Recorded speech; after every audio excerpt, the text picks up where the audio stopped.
shows are one of the gold standards when it comes to television programming that has stood the test of time. Shows like The Price is Right, Wheel of Fortune, and Jeopardy are three shows that have provided audiences with decades worth of daily entertainment with no signs of slowing down anytime soon. And then there are those that failed and failed hard. These are the shows that were boring at best and wildly unacceptable at worst. The less said about these shows, the better. So let's talk about them. Here we go with the top 10 failed game shows of all time. As usual, I am specifically not calling them the worst game shows because they still made it into the production stage, were aired by their respective networks, and they did earn a fan base. In addition, I actually really enjoyed many of the shows on this list. However, these are shows that you will likely never see again, and with good reason.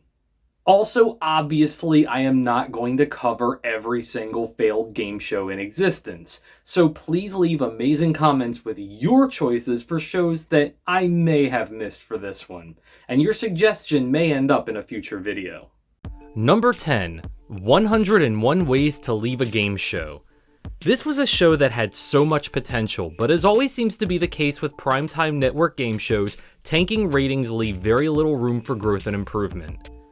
On this show, contestants played process of elimination with basic multiple choice trivia questions before being eliminated from the show in absolutely spectacular fashion by either being flown off the wing of a biplane, dropped off the cliff in a pickup truck, or chased off the set by an angry dog. Although the show never got less than 4.4 million viewers, each week was a little less than the week prior. Sadly, the show never had more than 6 episodes produced, and by the end of summer 2011, it was forgotten about. Number 9. Set for Life. This Jimmy Kimmel hosted show, which aired in 2007, came from the same minds who brought us the wildly popular Deal or No Deal. On this show, contestants would select glorified glow sticks to advance towards winning enough monthly payments that they would be, as the title says, set for life, while a so-called guardian angel in an upstairs booth can make or break their game. If only I had a nickel for every time Endemol had an upstairs booth in a game show. Anyway, based on a slightly more successful UK show titled For the Rest of Your Life, this version made an utterly forgettable summer replacement. 4 Reds and you're dead, or in this case, 7 episodes and you're cancelled. Number 8. Downfall. This show lasted 5 episodes in the summer of 2010 before being quickly thrown off the edge of a building. In this show, a contestant had to answer questions with the timer being replicas of the prizes being dropped off the edge of a building from the so-called world's largest conveyor belt, where if you took too long, they would crash to their sudden doom.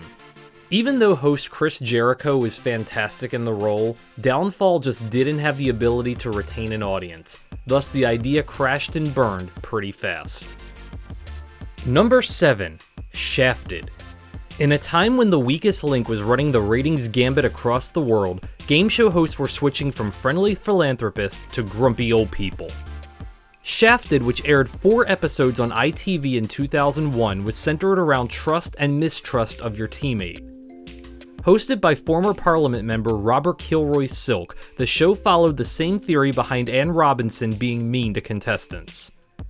2 people had to pick whether they could trust or not trust each other and win prizes based on if they selected to share the money or shaft their friend. The premise was later reused in America as the GSN series Friend or Foe starring Kennedy, which was much more successful with 105 episodes aired.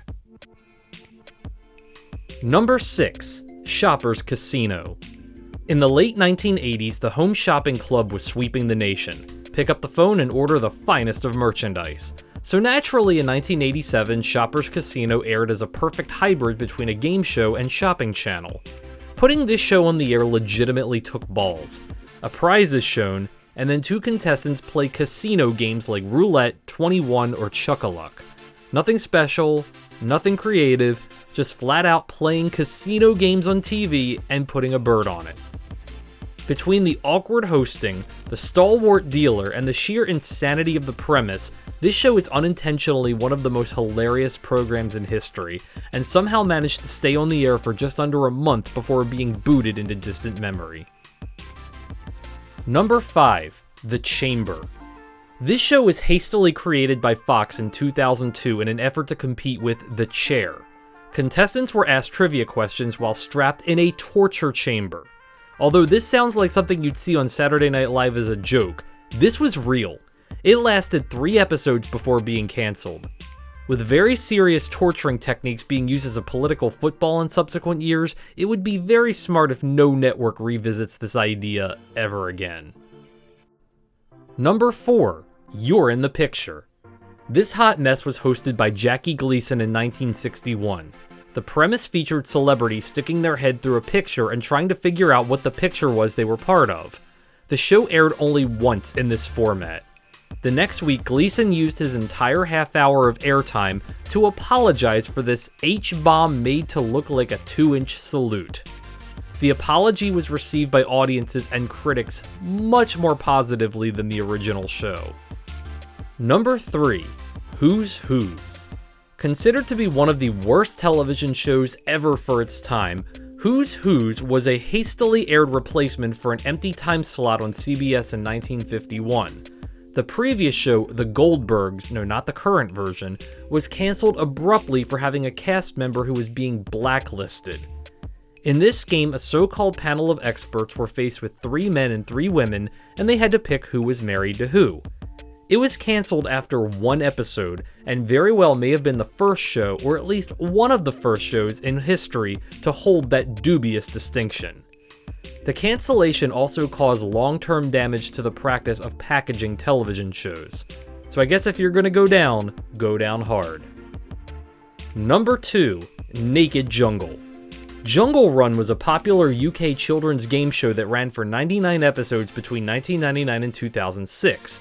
So in a spin-off that must have seemed like a good idea to someone at the time, there was a newer version called Naked Jungle, which used the same set, except all of the contestants were nudists.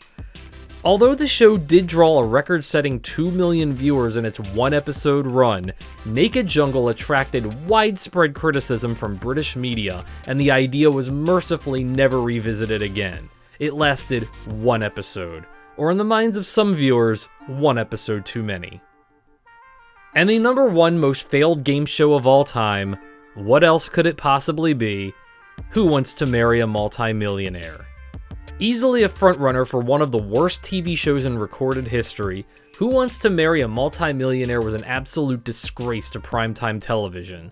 In this atrocity, 50 women, one from each state, would compete to earn the right to marry a mystery millionaire right then and there, that night, in front of a live worldwide audience.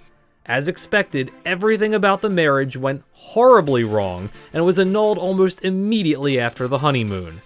This show was lambasted by both left-wing and right-wing watch groups, and currently has a 1.4 out of 10 on IMDb. Although the show did attract 22 million viewers, the downright disturbing nature of its aftermath caused Fox to not only cancel this show, but also an entire lineup of exploitative reality specials. These shows would have included Plastic Surgery Nightmares, Busted on the Job 5, and The World's Biggest Bitches. And we're all just a little emptier inside for it.